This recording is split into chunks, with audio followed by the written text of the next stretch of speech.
Hi everyone and welcome. This is Fiona at Drawings in a Drawer and this is a new video. I wasn't here last week as I was out of town. I was hoping to upload a video anyway, but at the end of the day life got in the way and I wasn't able to do that.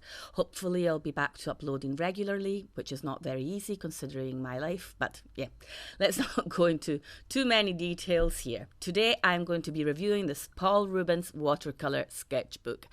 As you might know, I am really into watercolour sketchbooks. I love having my paintings in sketchbooks because that kind of gives me more of a feeling like I'm not under pressure to create the perfect painting, which I never do anyway.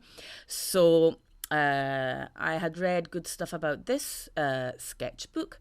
So the Paul Rubens watercolour sketchbook is pink with a cute golden logo on the cover, and it has a black elastic band which helps you kind of carry it around and keep it shut without any issues. And it has a little pocket at the end where you can store, I don't know, scrap pieces of paper or whatever you like to store in your sketchbook.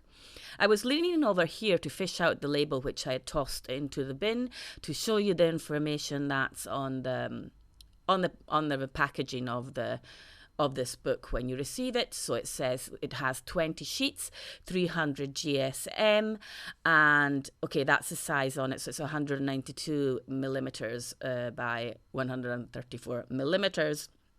And the pages are supposedly hot pressed, though they do have some texture and they are very thick. So I went in and created this little sketch so I would be able to test this paper with you on this video. It says on Amazon that the paper is 100% cotton. I actually only realised this later. So, because to me it felt a little like wood pulp. In fact, I was like, yeah, that's what it's like to paint on wood pulp. That's what it's called, wood pulp, because it does kind of feel like you're painting on wood, not in a bad way, and you'll find out why in a moment. It's a sketchbook that is perfect for watercolour, as the pages can take heaps of water without buckling or peeling, and I think that is mostly because of the thickness of the paper. I have by now kind of understood that if the paper is under 300 GSM, then it will peel and buckle and you won't be able to use much watercolour on it. So I think it's mostly due to that. I love using watercolour in sketchbooks, and the only one I can use enough water in is one I had handmade with Arches paper. And to this date, nothing can compare to that one. And I will definitely be giving you a sketchbook tour of that one once it's complete on this channel. But this Paul Rubens sketchbook is definitely second best. I almost felt I had to use more colour here as the paper is so absorbent. I put so much pink and red in those cheeks, on the nose and then in the lips, but at the end they didn't look half as bright as I was expecting them to. The pages also have a cut line, so you can easily rip them out if you want to frame a painting or remove one you don't like. This is not so good if you're the kind of artist or person who likes to do double spreads, which I tried on the next page actually, though I don't show this in this video. But it's still possible to do them, and you can definitely paint on both sides of the pages, without absolutely any issue or any problem. As I said, this paper holds so much paint and so much water. I feel this would be an excellent watercolour sketchbook for beginners too, as it's quite forgiving. The paint, the paint lifts really easily, which means that if you make a mistake or put in some paint in the wrong place or too much paint or whatever, you can go in with a paper towel or a clean damp brush and lift it out.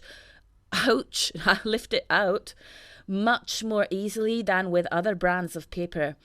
And also this paper almost seems to give the painting this kind of photo filter finish. Like, maybe you can't tell yet at this stage of the painting, but you will see at the end, of course there's no filters in this, that compared to what it's like on other paintings maybe I've shown in here, it just has this like yeah, really polished quality, like very, it ends up looking super smooth and polished. And I don't know why this is or what it's due to, but gosh, this paper is really so absorbent. It's incredible. As soon as you lay the paint down, it's like, it gets sucked up.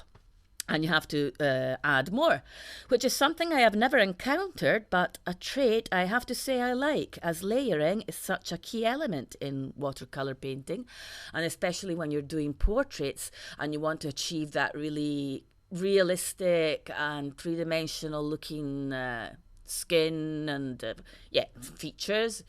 Yeah, that's so important to be able to do that, and this sketchbook allows you that all the way, believe me. At the same time, though, I also have to say there is something about it that I am not 100% happy with and makes me keep wishing that Arches would finally decide to produce watercolour sketchbooks. Please, Arches, if you are listening, hot press, fine grain, watercolour sketchbook, please.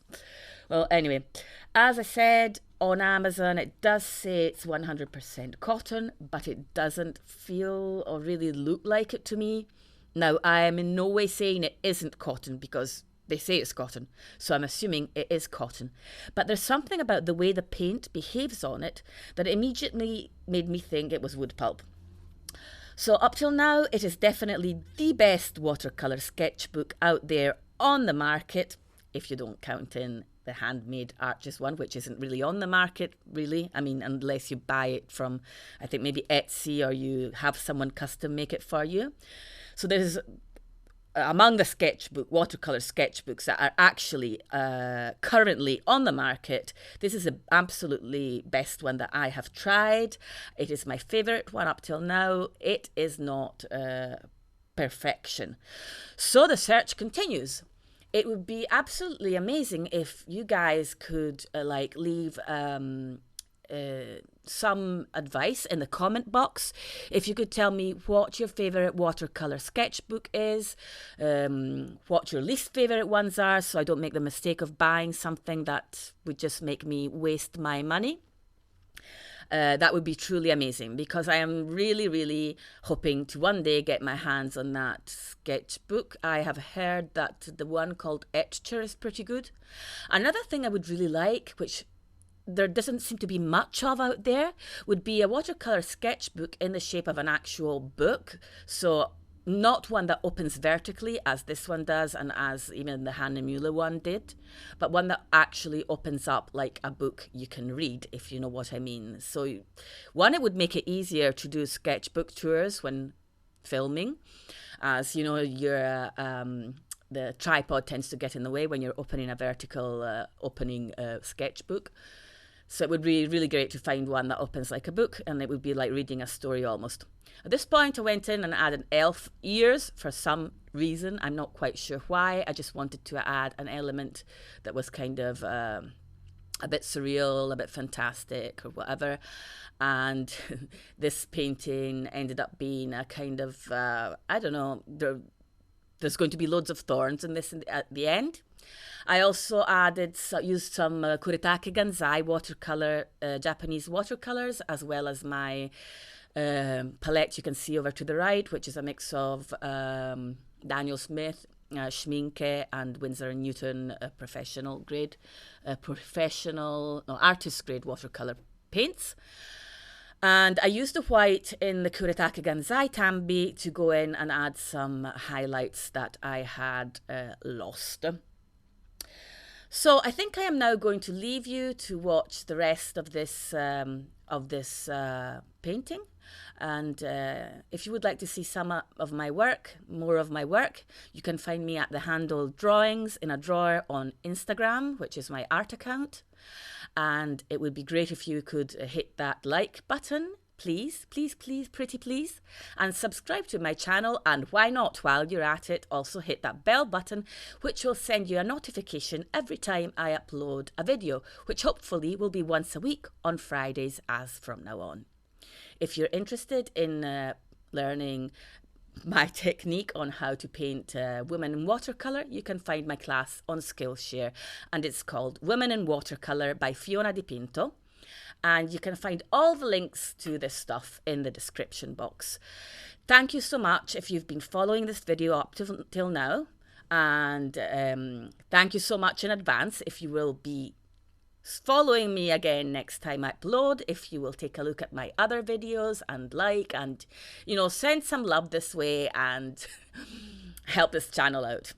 It's all it takes. So thank you so much, and hope to see you next week, and have a good time in the meanwhile. Bye for now.